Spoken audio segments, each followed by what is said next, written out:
Bonjour tout le monde, j'espère que vous allez bien.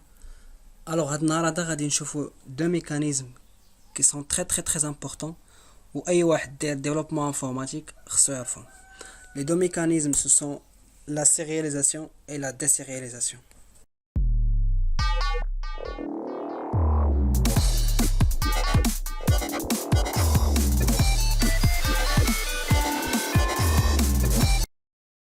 Maintenant, on va voir la définition de la sérialisation. Alors, la sérialisation, c'est un mécanisme qui permet la conversion d'un état d'un objet à un flux de données.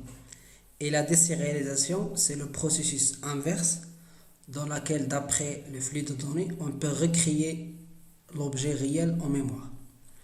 Alors maintenant, on va découvrir de la sérialisation, comment ça marche. Par exemple, moi, je veux sérialiser un objet. Alors, il faut suivre deux étapes. La première étape, c'est de transformer l'objet en un byte array. Parce que, par exemple, les objets sont différents. Un objet de Java, c'est pas la même chose qu'un objet de Python. C'est pas la même chose qu'un objet de PHP, etc. Alors, tout d'abord, je fais, par exemple, cette transformation de l'objet to byte array. Après, il faut faire la conversion, une autre conversion de byte vers un format, donc soit JSON, soit XML, soit d'autres formats. Alors ici, c'est un processus qui contient deux autres mécanismes. Le premier mécanisme, c'est la normalisation. C'est elle qui fait donc la transformation de l'objet vers le byte array. Et la deuxième, c'est l'encodage. C'est elle qui fait le byte array vers le format qu'on veut, par exemple JSON, XML, etc. Alors tout ce processus-là, c'est la sérialisation. Alors j'ai ajouté donc entre parenthèses, c'est la récupération. Parce que par exemple moi dans une application backend, j'ai par exemple Java, donc je travaille avec des objets Java. Et lorsque par exemple j'ai fait get, c'est-à-dire je récupère donc les données. Moi je récupère l'objet, mais en output j'ai un format JSON ou XML.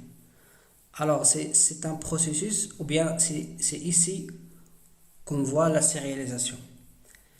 Et comme j'ai déjà dit dans la définition, la désérialisation c'est le processus inverse de la sérialisation.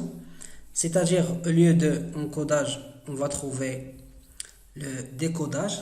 C'est elle qui fait la transformation de JSON ou bien XML vers un byte array. Et la dénormalisation de byte array vers l'objet. C'est un processus de désérialisation. Et j'ai fait, c'est entre parenthèses, la persistance. Par exemple, moi je veux ajouter ou bien je veux persister les données. Donc moi j'envoie par exemple, on va prendre donc l'exemple de JSON. Donc moi j'envoie donc un objet JSON et d'après la désérialisation كيترانسفورما ولا كيتحول l'objet par exemple اللي بغيت انايا par exemple Java ولا après كيتسيرياليزا يعني كيتبيرسيستا في الباز دوني etc. Alors في لا بروشين فيديو ان شاء الله غادي نبداو لا براتيك، غادي نشوفوا الاركتيكتور باش غادي نخدموا، غادي نكريو البروجي ديالنا. في الديسكريبسيون ديال هذا البروجي غتلقاو واحد اللين اللي غتريشارجيو واحد ديسكريبسيون ولا ممكن يقول واحد الكاي تشارج ديال واحد البروجي اللي غادي نخدموا عليه. ميرسي بور فوتر اتونسيون اي على بروشين فيديو ان شاء الله. الفيديو اللي قبل كنا هضرنا على لا بي اي وعلى الريست، بغيت غير نزيد واحد لو بوين على لا بي اي، بان لا بي اي ممكن تيتيليزا اوسي في يعني في ان ابليكاسيون مونوليتيك. ممكن نلقاو بان راه كتاكسبورتي واحد لا بي اي ولا كتيتيليزي واحد لا بي اي.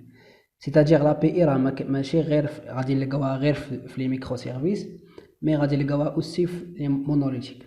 كما قلت ممكن ان ابليكاسيون مونوليتيك باغ اكزومبل بغات دير بغات اكسبورتي واحد السيرفيس للاكستيريور، يعني اي واحد ممكن يوتيليزي داك السيرفيس، يعني كتاكسبورتيه كوم ان ابي.